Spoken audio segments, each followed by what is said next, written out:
नमस्कार साथियों, चर्चा के इस खास अंक में मैं हूं अंकुल पटेल।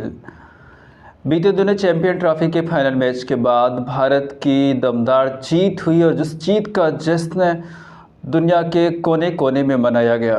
ये जश्न हमारे मध्य प्रदेश के भोपाल शहर में इस हर्षोत्साह से मनाया गया कि लग रहा था कि ये मैच दुबई में ना हो करके भोपाल में ही हुआ।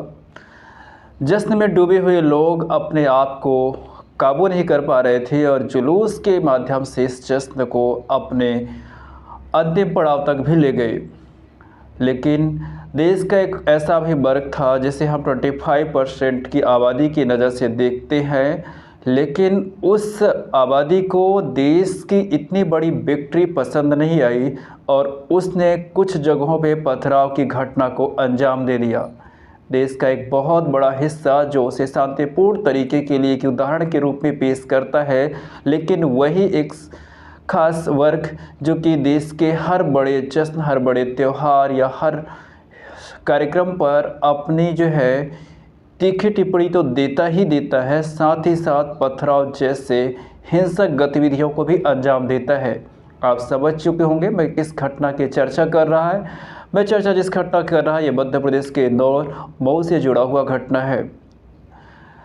खुफिया जानकारी ये है हमारे पास कि जब इंडिया की विक्ट्री की मैसेज आया तो लोग जो है झूमते गाते नाचते और अपने आप को एक जुलूस के माध्यम से एक मस्जिद के सामने से गुजार रहे थे। जब वो जुलूस उनका गुजर रहा था तो चूँकि रमज़ान का महीना चल रहा है, लोगों का वहाँ जमावड़ा था और जो नारे लगाए गए थे या जो भी जश्न में डूबे हुए लोगों ने अपने एक्सप्रेशन को प्रेजेंट किया होगा, उससे कुछ तथा कथित लोगों को तकलीफ़ हुई। मुझे नहीं समझ में आ रहा है कि इसमें कोई तकलीफ़ होगी, क्योंकि ये जश्न किसी एक वर्ग का नहीं था, यह पूरे देश का जश्न था। क्योंकि इस विक्ट्री से हम सब खुश थे, हम सब ने भी अपने अपने स्तर पर अपने अपने तरीके से जश्न मनाया।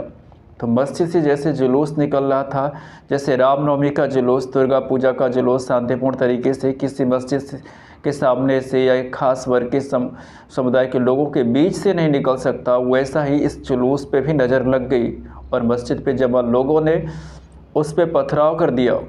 पथराव की घटना के बाद पुलिस तुरंत एक्शन पे आई, लेकिन जब तक पुलिस आती तब तक आगजनी ने वहाँ के स्थानीय लोगों का काफ़ी कुछ नुकसान कर दिया। इस घटना पे कई लोगों को चोटें भी आई। लेकिन सबसे बड़ा सवाल जो है वो इस बात का है कि हम सब हमेशा संवेदनशीलता शांतिपूर्ण की बात करते हैं और जब कोई ऐसी घटना आती है तो हम एक पक्ष के होकर के या दूसरे पक्ष के होकर के एक दूसरे पर ब्लेम करते हैं। लेकिन विषय यहाँ पर किसी को ब्लेम करने का नहीं है। कानून अपना काम करेगा, जांच पड़ताल होगी, एफआईआर दर्ज होंगे, कोई गिरफ्तार होगा, कोई छूटेगा। लेकिन इन सब के पीछे जो सबसे असली वजह है कि हमारे देश में कैसी सोच पनप रही है और उसको काफ़ी हद तक हमारे ही अपने लोग उसको प्रोत्साहन दे रहे हैं। लेकिन सवाल अभी भी वहीं पे बना हुआ है कि ऐसी घटनाएं आखिर हो क्यों रही हैं और कब तक होंगी और इनका समाधान क्या होगा। जगह जगह शहर शहर पे ऐसी खबरें आती हैं। हालांकि अभी इसी बीच होली का भी त्यौहार है और रमज़ान का भी महीना चल रहा है। पुलिस और सेना बल के बीच काफ़ी चुनौतियां हैं इस घटना को संभालने के लिए, लेकिन स्वस्थ समाज और एक विकसित समाज को इस विषय पे सोचना चाहिए। जब ऐसी बातचीत हम किसी फोरम में करते हैं तो अक्सर हमें एक धर्म या हमें एक पार्टी के चश्मे से देखा जाता है, जबकि इसके वजह को जानने की कोशिश बिल्कुल भी नहीं की जाती है। इस विषय पे जो मेरी अपनी प्रतिक्रिया है, घटना की प्रॉपर जांच होनी चाहिए, चाहे दोषी कोई भी हो, किसी भी वर्ग का हो, किसी भी समुदाय का हो, उस पर सख्त कानूनी कार्यवाही होनी चाहिए। और ये कार्यवाही यदि इस पर देर हुई तो इससे जुड़े हुए लोगों को और ज़्यादा बढ़ावा मिल जाएगा। ऐसी घटना दोबारा ना हो, इससे शासन को सबक लेना चाहिए। और यदि अपराधी कोई भी है, किसी भी स्तर का है, कितना भी बड़ा रसूख है, उस पर कानून का डंडा जरूर चलना चाहिए। साथियों, इसके पीछे मेरी जो दृष्टिकोण है, जो मेरे सोचने का तरीका है, क्योंकि इस घटना के बारे में जो टिप्पणियाँ आ रही हैं, बयानबाजी आ रही हैं, कुछ लोग इसे पॉलिटिकल रंग भी दे रहे हैं और कुछ लोग इसमें अपना जो है वोट बैंक भी देख रहे हैं कि एक खास कम्युनिटी का जो है पक्ष लेकर के वो अपने आप को सस्ती लोकप्रियता हासिल करना चाहते हैं। लेकिन सबसे बड़ी बात होती है कि अक्सर पथराव की घटना मस्जिद के आसपास वाले इलाके से ही क्यों होती है।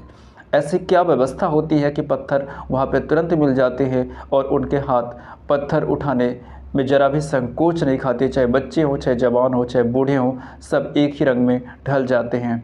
इसका सबसे बड़ा जो कारण जो मुझे समझ आ रहा है कि एक कट्टरपंथी सोच है जो आपके किसी भी प्रकार के जश्न को या किसी भी प्रकार के एक्सप्रेशन को एक्सेप्ट नहीं कर पा रही है।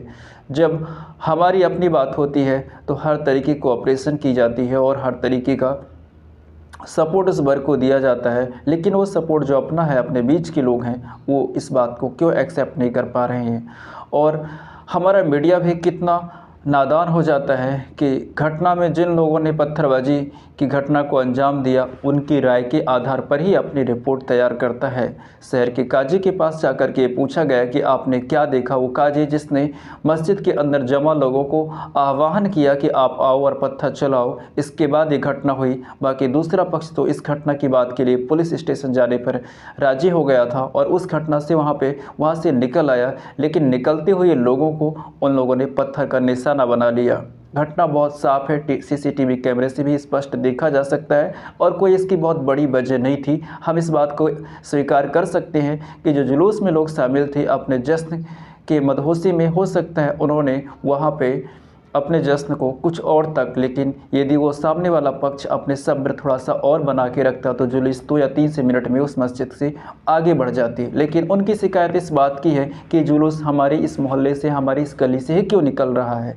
ये इतनी सी बात की वजह थी और इस वजह के बाद जो हुआ, जो आगजनी हुई जिससे लोगों का काफ़ी नुकसान हुआ, गाड़ियाँ फूंक दी गई, वो हम सबके सामने है। साथियों, ये घटना कोई नई घटना नहीं है, ऐसी घटनाएं हमेशा दोहराई जाती हैं, लेकिन कानून सिर्फ हाथ में हाथ धर करके कानूनी प्रक्रियाओं को अंजाम दे रहा है।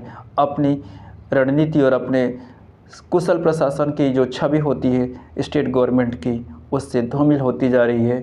मुझे आशा है कि जो वहाँ की राज्य सरकार है इस पे सख्त एक्शन लेगी। बस इस अंक में बस इतना ही। हम मिलते हैं ज़रूर अपने किसी और नई चर्चा के साथ। तब तक अपना और अपने परिवार का ध्यान रखिएगा। नमस्कार।